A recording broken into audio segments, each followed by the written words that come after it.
The Earley Show is brought to you by our friends at Answering Legal. For more than a decade, attorneys have trusted Answering Legal's 24/7 virtual receptionist service to keep their phones covered and their clients cared for. Now, they're raising the bar with an AI-powered intake chatbot, live translation services in over 180 languages, and 76 seamless tech integrations. Answering Legal's goal? Make running a law practice simpler while helping you capture every new client opportunity. And don't worry, the receptionist team is still the best in the business at turning first-time callers into loyal clients. Find out what's possible by visiting answeringlegal.com. You'll find a link to the site in the description of this episode. Now, let's get to the show.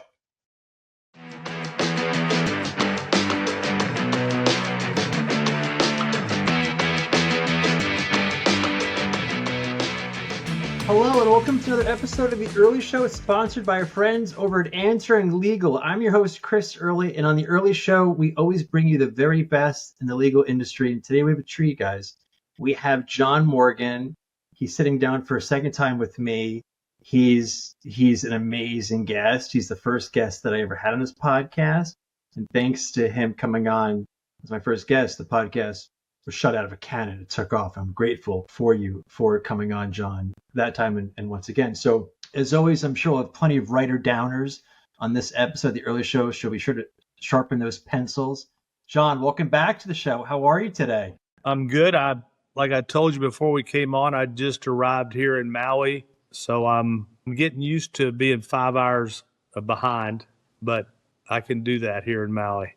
Little bit of an adjustment, but I'm sure it's pretty freaking beautiful. Since you last came on the show, I believe you became a grandfather for the first time. Is that right?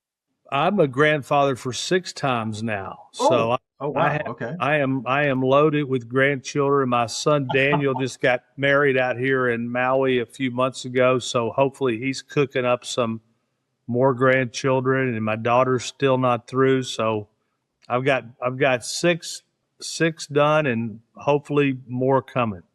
It's the greatest gift I've ever had in my life. I love that. I love that. Just want to drift to the side for a quick second. You mentioned once, I heard you say, when your kids were up till about, say, 13, that was the best time of your life. What is it like with grandkids? Like, what's that like for you? The great thing about grandkids is this. First of all, when you're a young guy, young gal, starting out and no money and working in cramped quarters, and you're doing this and you're doing that and you're moving around, when your kid would spill milk, it'd be like, for God's sake, you clumsy oaf. And, you'd have an 18-month-old looking at you like, hey. With grandchildren, when they spill the milk, you're like, you know what? That's no big deal.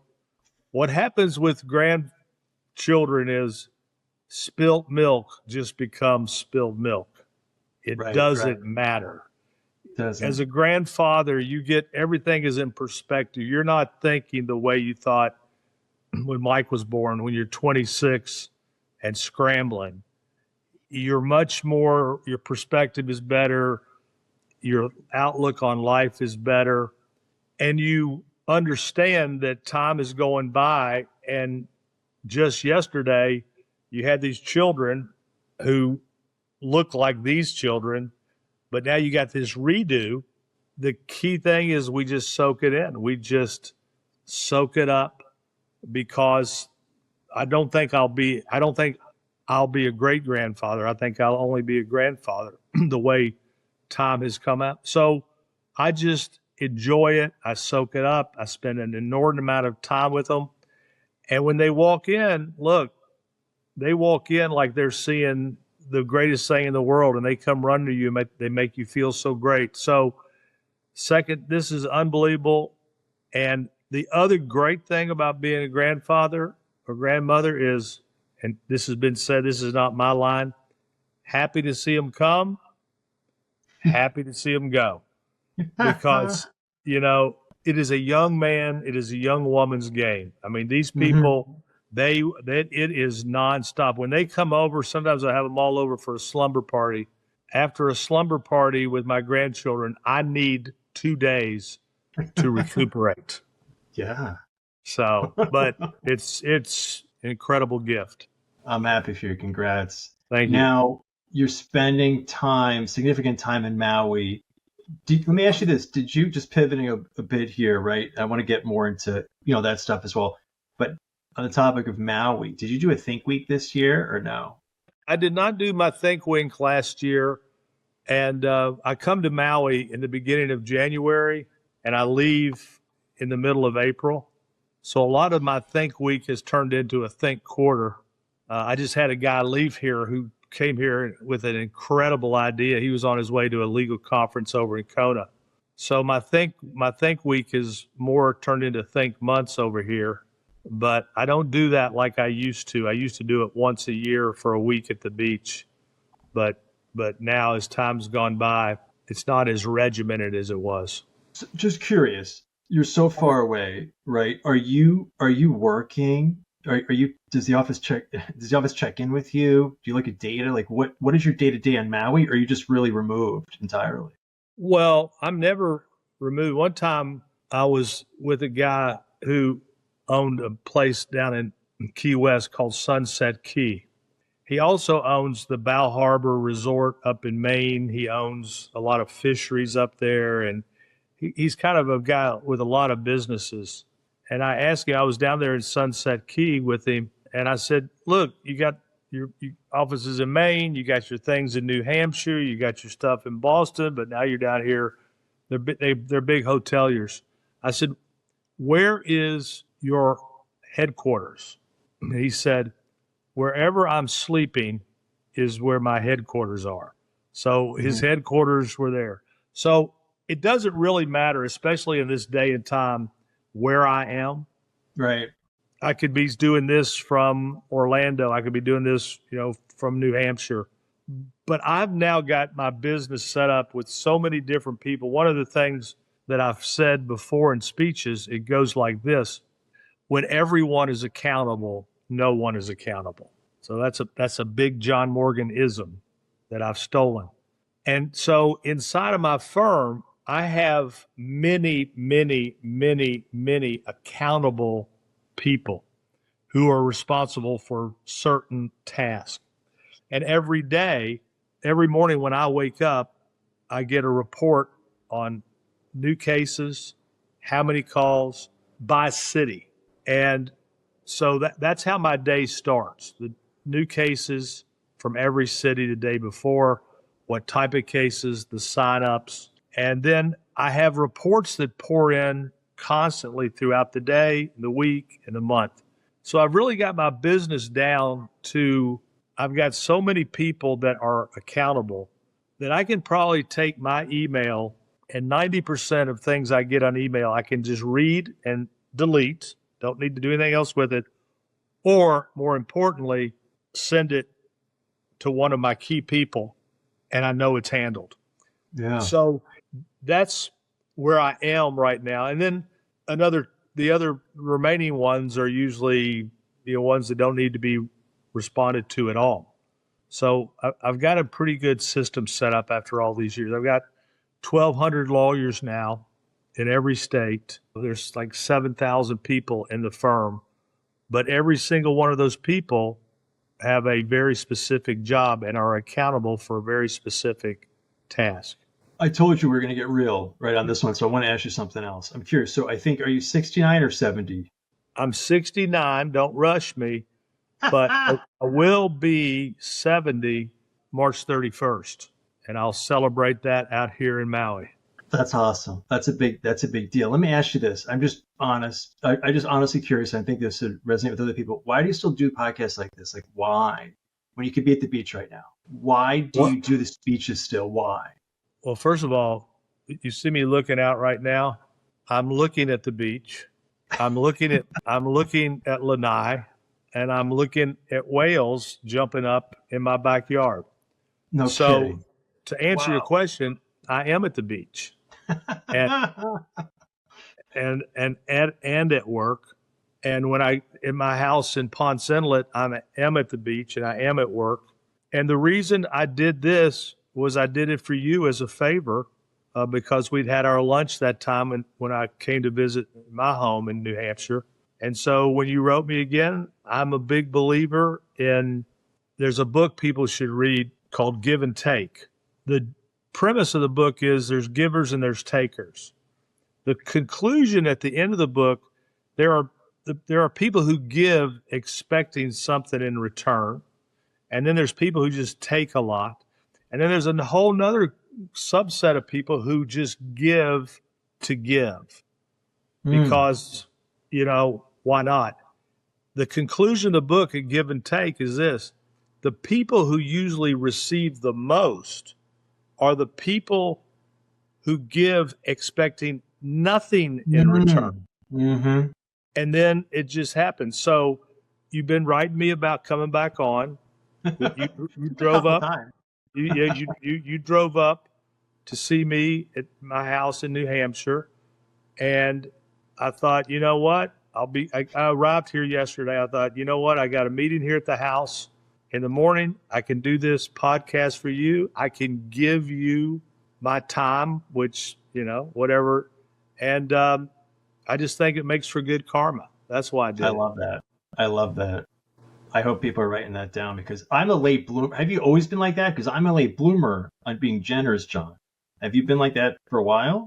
I'm not a late bloomer. I had a childhood where it was kind of unstable with my mom and dad, and I was the oldest.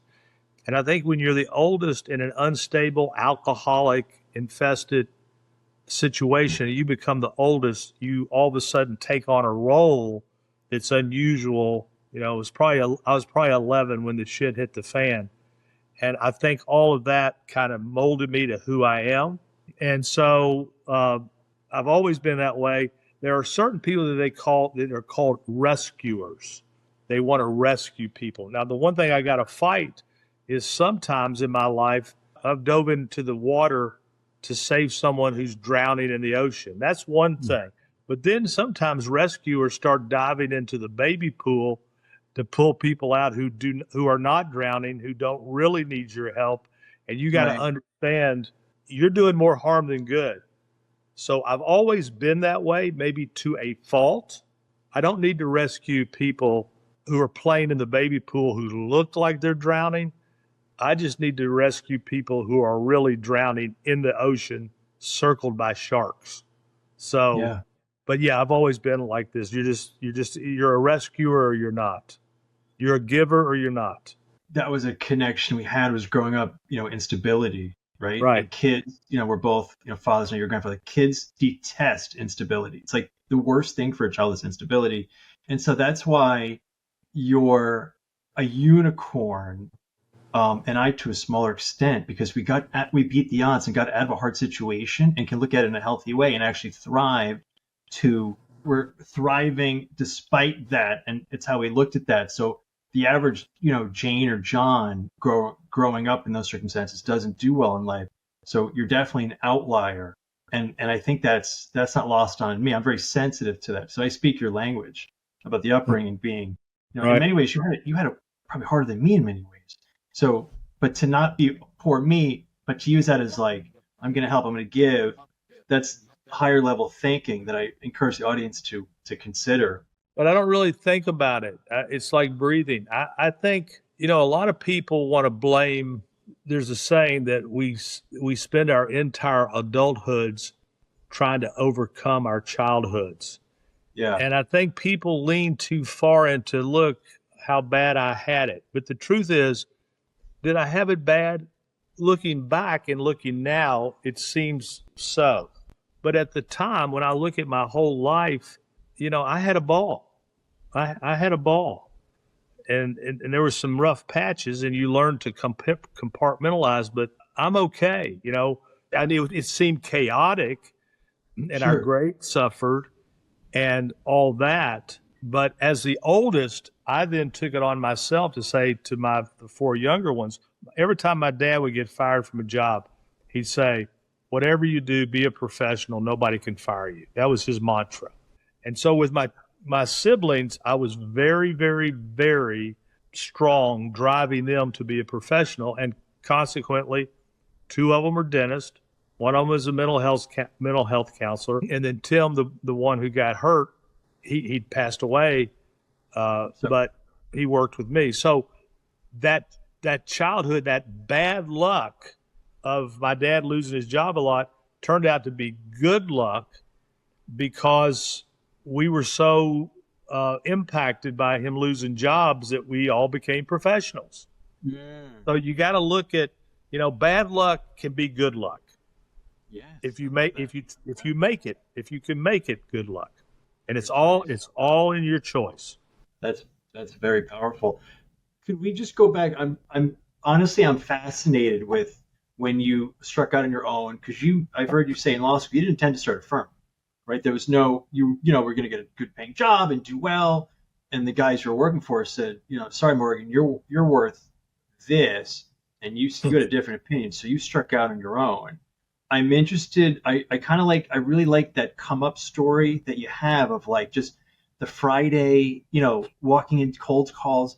And I want to share with the audience that I picked this up because I heard you say somewhere you were thinking of your 4 kids when you walk into attorney's office is cold, right? You think of those 4 kids and they need dad to deliver. There's no greater motivator than kids.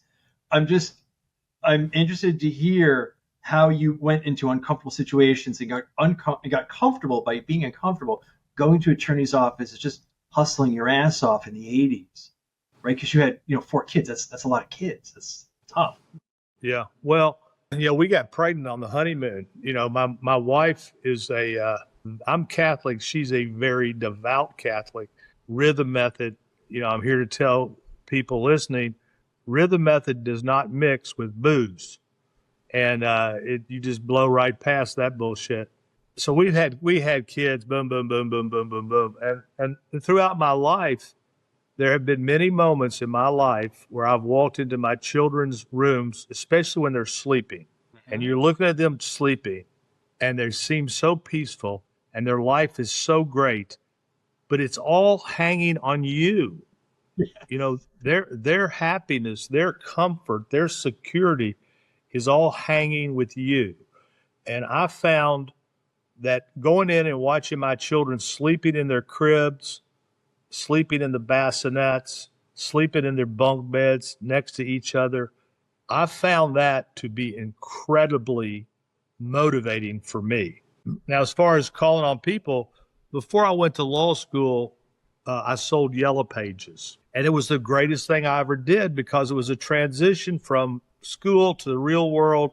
And as a Yellow Page seller, and I was tremendous at it. I made a fortune selling Yellow Pages for those 18 months. But I got used to walking in to places and saying, hey, how are you? So I took that skill set and that new courage that on every Friday, I would go out to a city or a hamlet or wherever.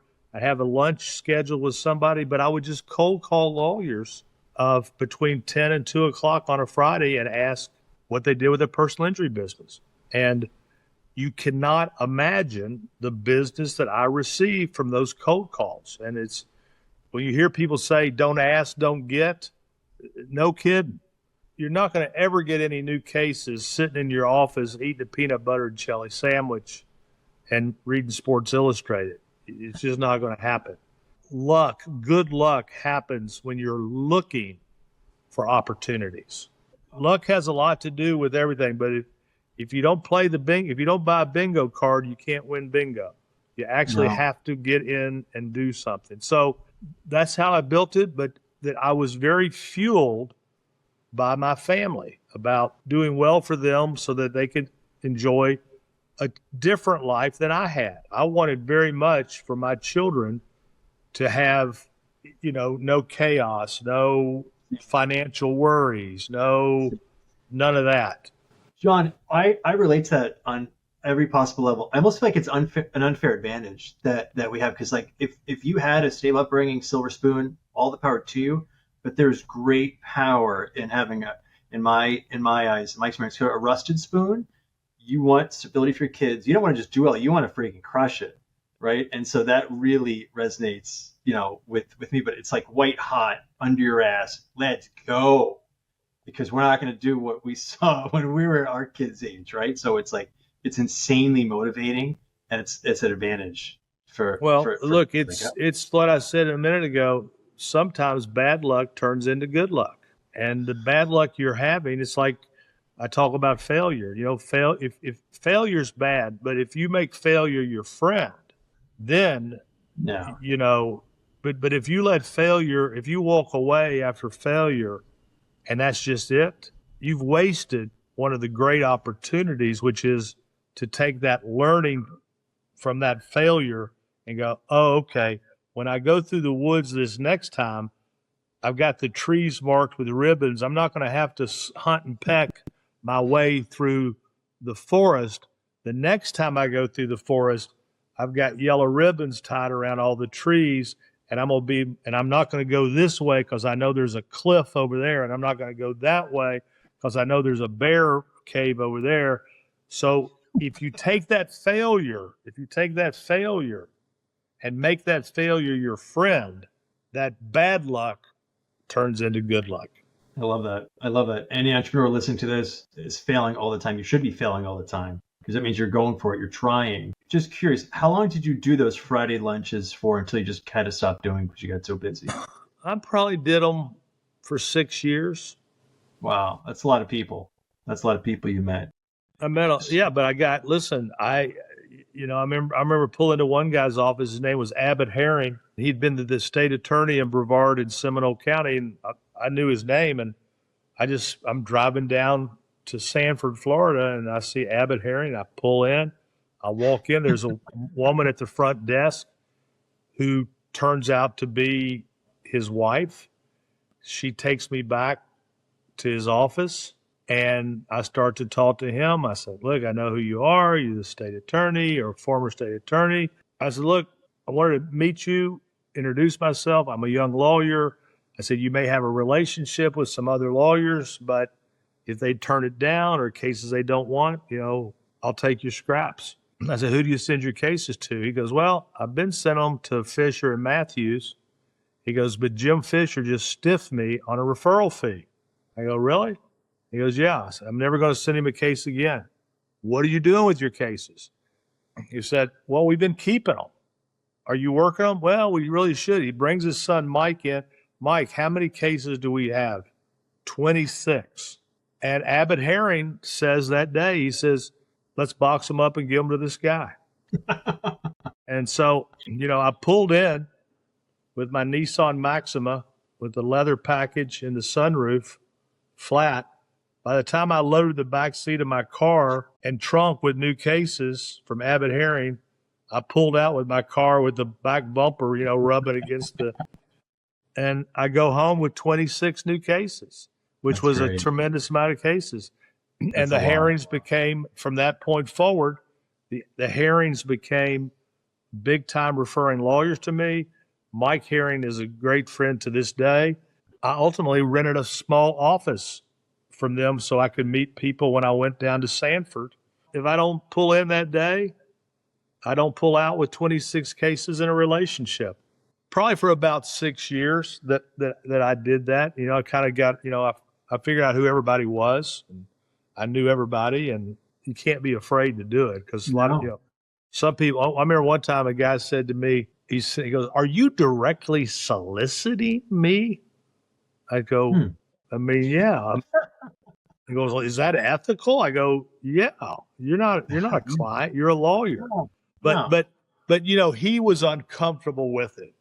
But I'd always sit down. I'd always start by saying, I've heard so much about you, and you enjoy such a wonderful reputation that I just thought I saw your sign. I just wanted to see, who you were, and just for me to introduce myself. When you tell people, I've heard so many good things about you, that kind of like, oh, okay, this kid ain't so bad.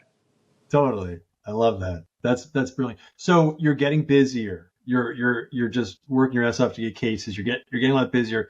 You talked about resilience before, and that's really, being resilient, leading into failure. Could you, we hear a lot of success, right? But could you tell us about things that didn't work well? See, the 80s, the 90s, looking back. I know we talked last time in our conversation on this podcast, the pandemic, Understandably, that was a terrifying situation, especially a guy at your scale. It's a little bit insane. But in the 80s and 90s, looking back, what were the hard things that you had to get through to find bigger success? Well, one of the things that we had to get through was, you know, do you advertise or not advertise? I started a firm with two guys, Terry Griffin and Paul Linder. A lot of the advertising lawyers were referring me cases. I'd cold called them and they're sending me the cases they didn't want or the cases they didn't do. But I thought, I could see from my relationship with them that advertising was working. And I told my wife, I said, this train is leaving the station. My partners were very, very conservative. I mean, Terry was the general counsel for the state Republican Party. He was that guy back in the 80s, and they didn't want to advertise. So what the compromise to me was, we went out of our zone. We went up north to a city called Ocala, right outside of Gainesville. We opened up a satellite office in Ocala. We hired a guy, and we started advertising up there because Terry didn't want to do it in his hometown. We hired a guy who we relied on. Cases were coming in, but were they being worked? And at the end of the day, at the end of the year, it was a failure because we should have been doing it in our own city instead of 100 miles away.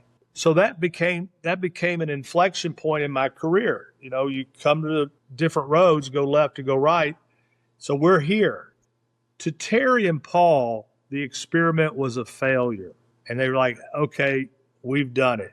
The experiment to me was not a failure. The experiment to me was we had made a lot of mistakes, but it wasn't a failure because what we did have was cases. Cases were coming in. We just weren't working them. We had a guy, this was before computers and cell phone, it was back in the dark ages. So at that moment, I said, listen, here's what I think we need to do. We need to come back. We need to do it in Orlando. We need to be the ones handling the cases. We can't be relying on somebody out there. They were like, no. What they learned was advertising doesn't work. What I learned is advertising does work if you work it. It's like in AA. It says, they say it works if you work it. Well, at that point in time, we decided to go our different ways. I told them, I'll take the bank, because we borrowed money to do this. I'll take the Ocala cases and I'll take the bank debt and I'll take one of my associates and you all go your happy way. I go my happy way. Mm-hmm. They went their happy way, and there was just two of them for the rest of their career. Really? They did okay.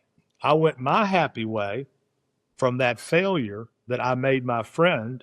And here we are, whatever years later, and I have 1,200 lawyers and 7,000 people on staff. But they saw something that I didn't see. They saw failure, and I saw success in the failure. And that's a big thing you got to look for is there success inside the failure? I used to own a bunch of gas stations, service stations, Shell stations. And sometimes you see a Shell station, empty. Well, it was the wrong location. The wrong location, no ingress, no egress, curb cuts means everything. So inside of something like that, it's hard to ever find success in that failure because location. There are certain things that you can't find success in the failure. But in this particular case, I saw a lot. It taught me so much. And that failure in Ocala is very, very much a part of my story because I took that failure and turned it into my ultimate success story. Hey everyone, it's Chris. If you ever have a personal injury case here in Massachusetts that you can't take on or just want to refer out to a trusted firm, my team and I would love to work with you. Since 2004, I've only practiced personal injury law, and my team and I pride ourselves on handling referrals with transparency, good communication, and care for your client.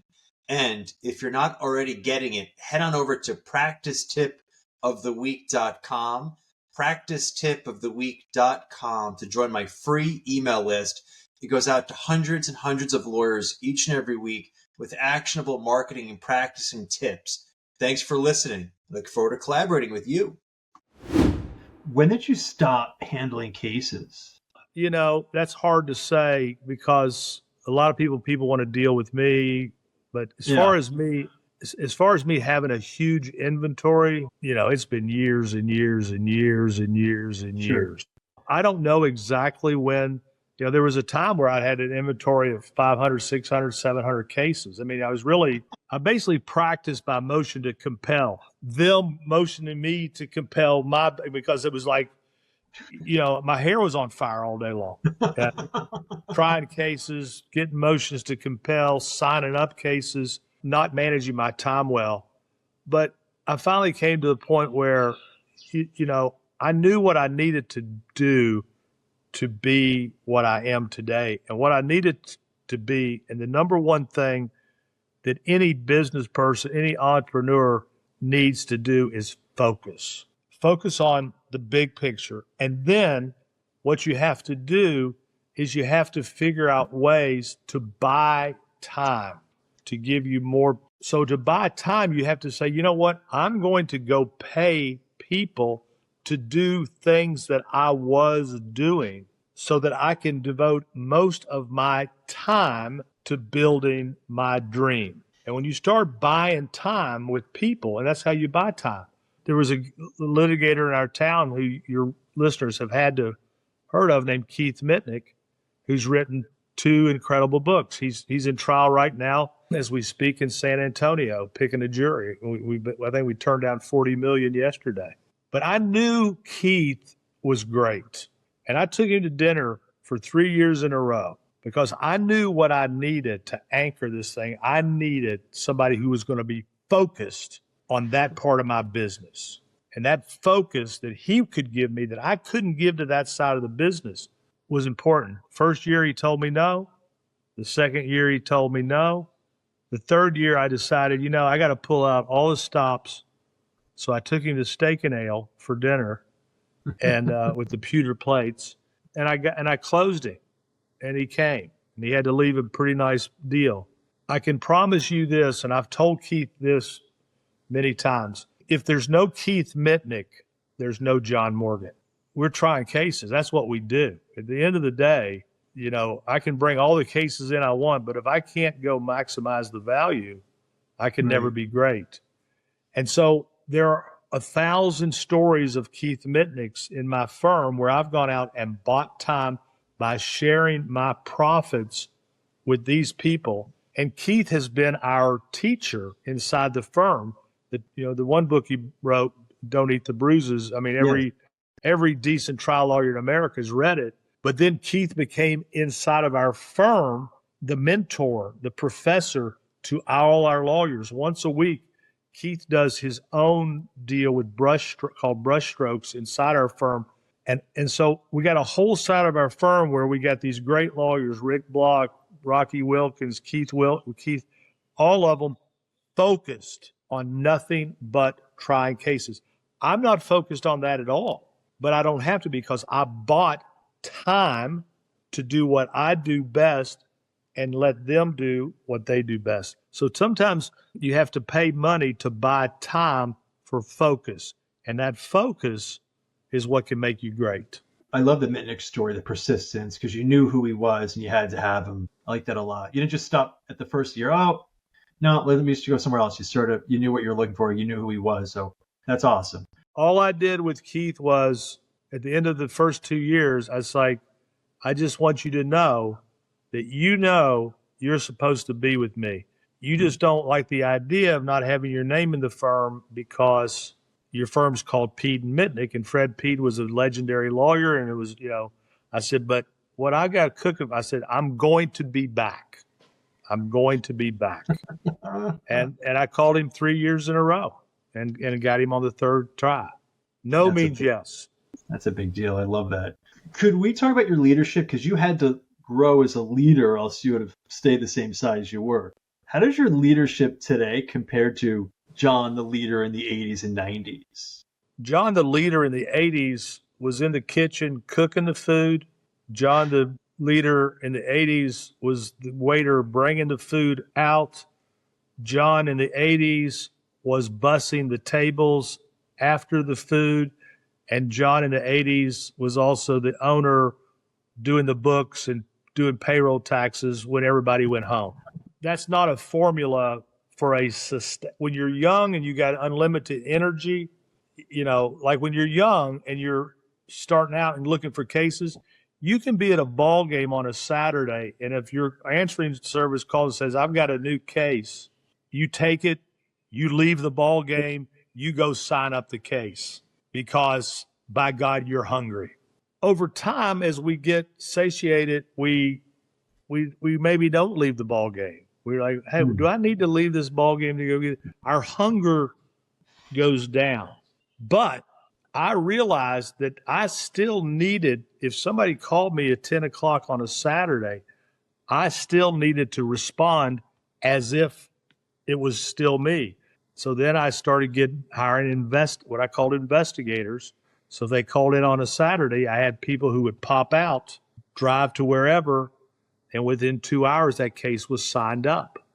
Over time, you start buying time by hiring people.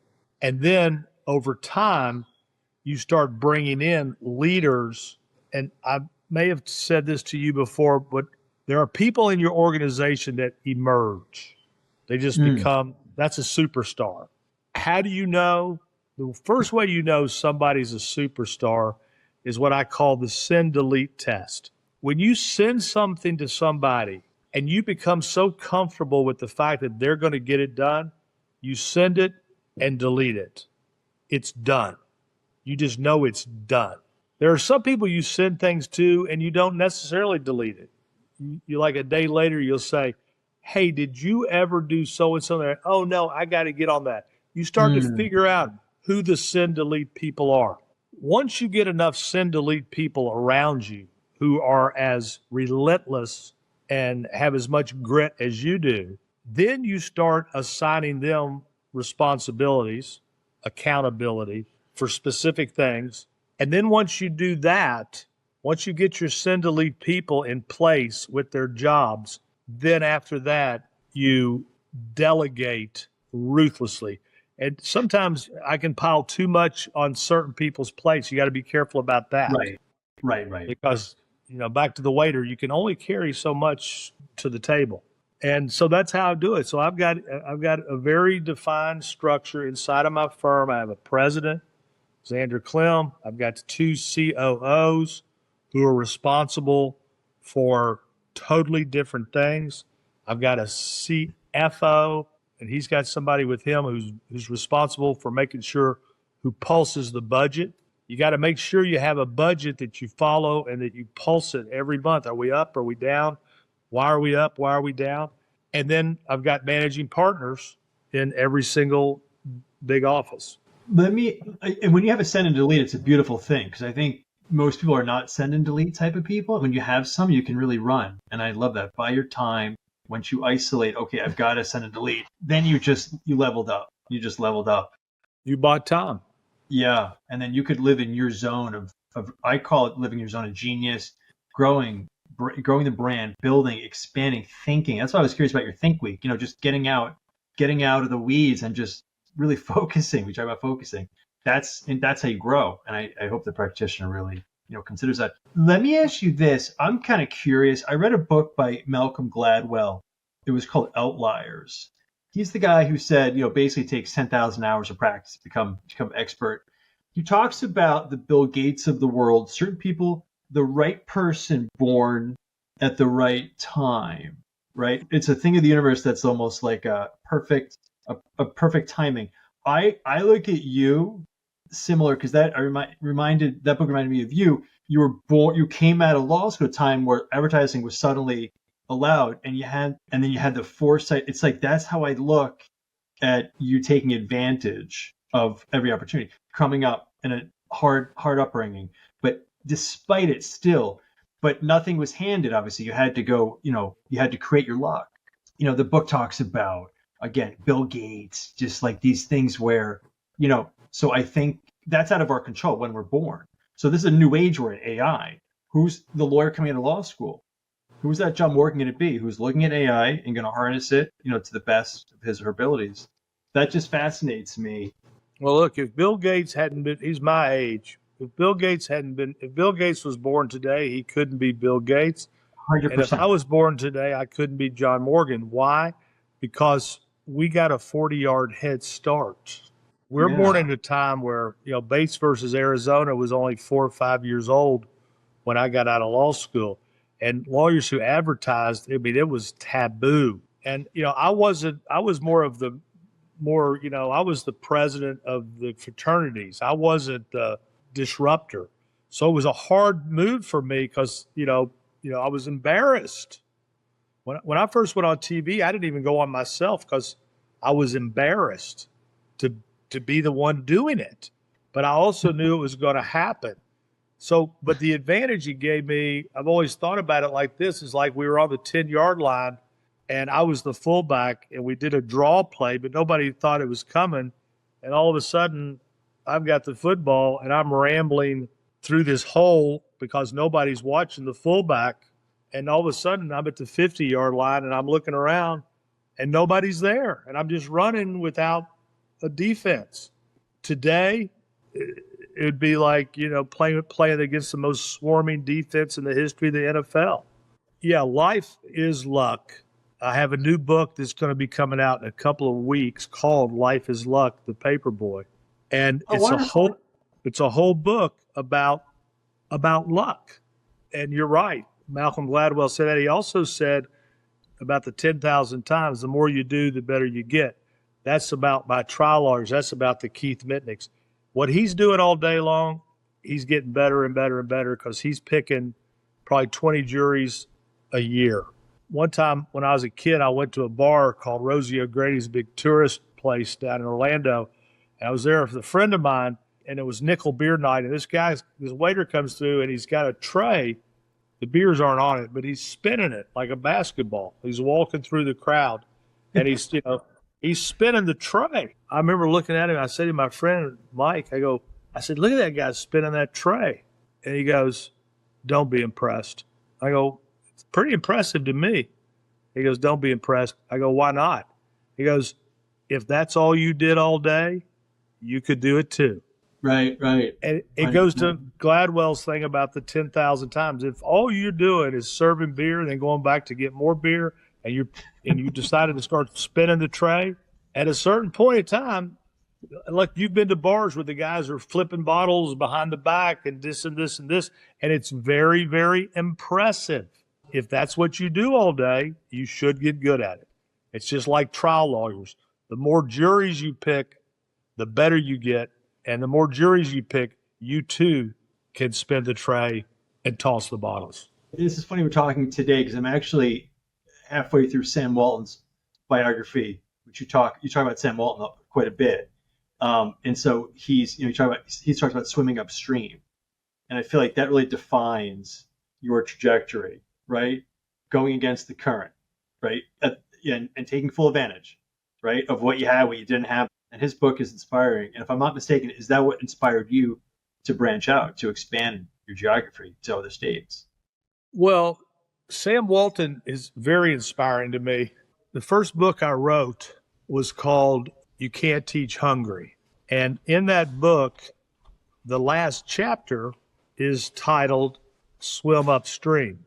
And it's inspired by Sam Walton. What Sam Walton said was this. When he decided, he had a dime store in Arkansas, and he decided that he was going to move out to a pasture and build a superstore in a field. And his whole deal was, I'm not going to pay that downtown rent. I'm going to go out here, instead of selling location, I'm going to sell cheaper prices. That was the premise. Everybody told him that was a mistake because you don't leave downtown. That's where people come to shop. They're not going to drive out into the country. But Sam Walton said, no, I'm going to swim upstream. And what he meant by swimming upstream, it goes like this. When you see people coming downstream, they're all just coming very, very fast. They're on floats. They're sipping Mai Tais. They got the cocoa butter on. They got listening to music. And they're going with the current. And sometimes they're going very fast with the current. And sometimes, unbeknownst to them, the current is actually taking them to Niagara Falls. and they're moments away from going off the cliff.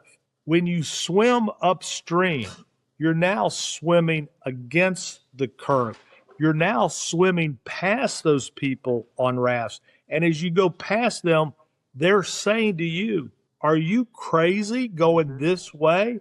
You don't have to swim against the current. You can get an inner tube and come with us and have a cocktail. But here's what he do. If you swim against the current, and if you swim against what I call the vision blockers, telling you don't leave downtown, once you get to the top, once you get upstream and out of the water, that dirt there is the most fertile dirt in the world. And once you're upstream, now you're in the most fertile part of the world, the most fertile land, and you have no danger because you're up high. The other people are going sometimes nowhere fast and sometimes off the ledge. Sometimes people do go off the ledge and have great success. I mean, there's no doubt about it. But the swim upstream, I liked the same way. The first chapter of the book was called The Tortoise and the Hare. And the last chapter, You Can't Teach Hungry, was called Swim Upstream. And both Sam Walton's book and that book from my childhood, The Tortoise and the Hare, were very instrumental in everything I've done in my business life. You know, looking at other people, oh, that guy must be killing it. He just settled a $10 million case. That's one $10 million case I don't have, right? And just assuming that he has it all figured out or she's got it made, that's really helpful. And I encourage the audience to consider that. Could you talk about that, the danger of comparison and how it's totally irrational to make these assumptions about people? Well, the problem with comparison is sometimes you're comparing yourself with something that's not true. Right. Right. First thing I will tell your listeners is, again, these aren't my words, but I've taken these words. Comparison is the thief of joy. Because what we do is we start looking at all these different people and we're like, how are they successful and I'm not? How are they doing so well and I'm not? How did they get that, what you talked about, the $10 million verdict, and I didn't? Now, when you cut into the coconut to get in the meat of the coconut, you may find that $10 million verdict was a case that had no insurance, but they're still they're crowing about it. Right. You may find that $10 million verdict overturned 2 years later. You never hear that part of that story. You may hear that $10 million was done by, you sued somebody who didn't even appear. And you just wanted that to put on your website, $10 million negligence security. So the first thing is, remember, a lot of times you're comparing yourself against something that's not even real. The second thing is you see things that appear to be real. They're mirages. They're mirages. There was a guy in Orlando that used to drive me crazy with comparisons to Thief of Joy. His name was Mick O'Brien. Very flashy, incredible dressers. He was in my building. His office was like to the unbelievable. It was all black lacquer. It was like incredible build. Mick had floor seats at the Orlando Magic. He'd come in late to the game and he'd sit down. He dated this girl who, looked like, the key person at Hooters, and drove Lamborghinis. Now, meanwhile, I'm over there driving a Nissan or a Toyota Previa van to the Magic game with all these kids piling out, going up, not on the floor, but up high. And then I look down, I'm like, God, look at Mick down there. Wonder what that would be like to be Mick. Well, it turns out that one day it all just collapsed.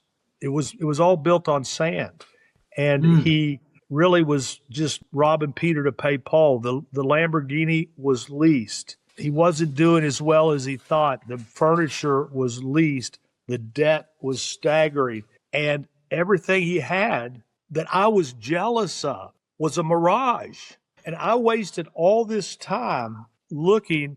We have some race horses, and sometimes when you race horses, you put blinders on. Why do they put blinders on the horses? Because sometimes the horses look over instead of looking straight ahead. And when you're looking over, you can't run as fast. So when you're running with your head turned out like that, you can't run as fast as when your head's pointed. So we put blinders on the horses. And so what I would tell all your listeners is put blinders on yourself. Don't Love look at what you think is great, because you don't know. When Mick O'Brien finally passed away, and he was a really, I had a lot of great times with Mick O'Brien. One of the last things we did for Mick is we handled his Social Security claim for himself personally. Wow. He had gone all the way down to nothing. Mm. And it was sad because he really could have been great, but he was too busy preening like a peacock. And just remember this, all that glitters is not gold. But we spend a lot of time coveting gold that is not gold at all. It's fool's gold. It does nothing for your ultimate success. The only thing that's going to help you be successful is work your ass off. I love that. I love that. Blinders is the only way. In this PI industry, a lot of glitz, a lot of people, putting on airs. You got to be careful about that, because that is very destabilizing to your mental health and to the success of your firm's growth, to be looking at a mirage that's really not, and you spend a lot of time coveting that mirage that doesn't exist. What you got to do is you got to go dig your own well and pump your own water, and then let people be envious of your true well, not a mirage, a real well. I love that.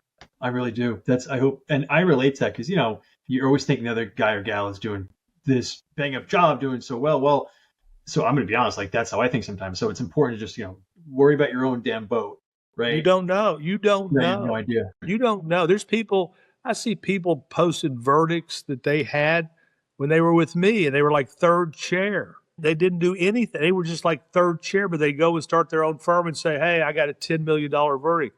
Yeah, well, you were carrying Keith Mitnick's trial bag to and from the car. Again, there's so much disinformation and misinformation out there. A $10 million verdict may be a $10 million piece of paper that means nothing, that you consume yourself thinking about because they got that verdict and you didn't. Let me ask you, I just want a hypothetical. You just got out of law school. 2023, you just got out of law school. You're starting a practice, right? TV is obviously, maybe it's too late to get on TV. Where would you look? Because I think you do a very nice job of looking to tomorrow, maybe what's coming. What would you do if you were a young guy coming up at this time, in this age? Well, if I was talking about non-PI, I would say this to everybody. Every great lawyer I know has a niche. Like, if I was to ask you, who's the best DUI lawyer in your area, you're going to probably give me just one name every single time. If I was going to ask you who the best divorce lawyer is in your town, most of us are going to say the same person, or two or three. Why? Because they have a niche. They have a niche. I do banking. I do bankruptcy. I do securities. And I believe that the more narrow the niche is, the more you have a chance to be great, because that's what you do. In our, my hometown of Orlando, there's a DUI lawyer named Stuart Hyman. He's the guy. He's just the guy. I know his number as I referred so many cases to him, 407-896-0536. I've referred Stuart Hyman zillions of cases. Why? He's the man. Why is he the man? He has a niche. Now, if I was starting out in PI, I wouldn't necessarily say no TV. I wouldn't necessarily say that at all. What I would say is this. First, bullets before bombs. A lot of times people like to go out and, drop a bomb. I always look at it like this. Think of a dartboard, and there's all these different scores. But the one score is, the highest score is the bullseye. So if I was starting out, I would figure out what niche of people that I could go to that could start building my business and have as little competition as possible. The guy who came to see me today, who's on his way to the Big Island, I was telling a story about a lawyer friend of mine in New York named Jerry Parker and Wakeman. When Jerry started out, he was in the basement of his home. And you know what he did? They went and advertised on Russian TV. Why Russian TV? Who the hell's advertising? You had it all to yourself. Right. Jerry did this program live with interpreters. People are calling in live, and Jerry is sitting there fielding questions through an interpreter. Jerry said one time that an existing client called in to complain that their phone calls weren't being returned. They're like, we hired you, but live. But what he did is he found a niche where there was no competition, no ants on the sugar cube, and he went there. So what you would do if I was starting new is I would go find that niche, that sugar cube with no other ants on it, to have that sugar cube all to yourself. And there's all sorts of different ways to find the bullseye. When you get on the sugar cube with television and billboards, we're all on that. We're ants. We're on top of each other. We're falling off the sugar cube. There's so many ants on the sugar cube, and it's so daunting. And you advertise it and it doesn't work, and you're like, oh my God, I'm spending this money for no reason. For the people who don't want to do PI, find a practice area that is extremely specialized, and you become the man or the woman. For the PI person who wants to come out, break in with Russian television, Korean television, or whatever that niche is that you think you might be the only ant on the sugar cube. Listen, I'm on Pandora. Nobody's on Pandora but me almost. I'm the only ant on that sugar cube. By saying this right now, people will probably be rushing out and going on Pandora. That's wonderful. I love that. John, I appreciate your generosity in coming on the show. Thank you so much. I'm convinced you're so successful because you give and give and give and give and give. Thank you for your time. I appreciate you very much. I value our relationship, and you always have a friend in Boston. So if I can ever help with anything, I'm here. So thank you so much. Have an amazing time in Maui. All I'll say in closing is, we have that house over there in New Hampshire, and all I can say to you today is this. I see my wife out by the pool right now. I would rather be in Maui than in Boston today. You got that right, man. Jeez. But listen, if you ever want tickets to the Boston Red Sox, I'm a big sponsor of the Red Sox. So if you ever want to have the best seats in Fenway, you have a friend in John Morgan, just give me a call. I'll set you up. I appreciate you. Thank you so much, Sean. Thank you for everything. Very kind of you. Thank you. All right, that's it for this episode of The Earley Show. Be sure to check out more episodes of our show on Spotify, Apple Podcasts, the Answering Legal YouTube channel.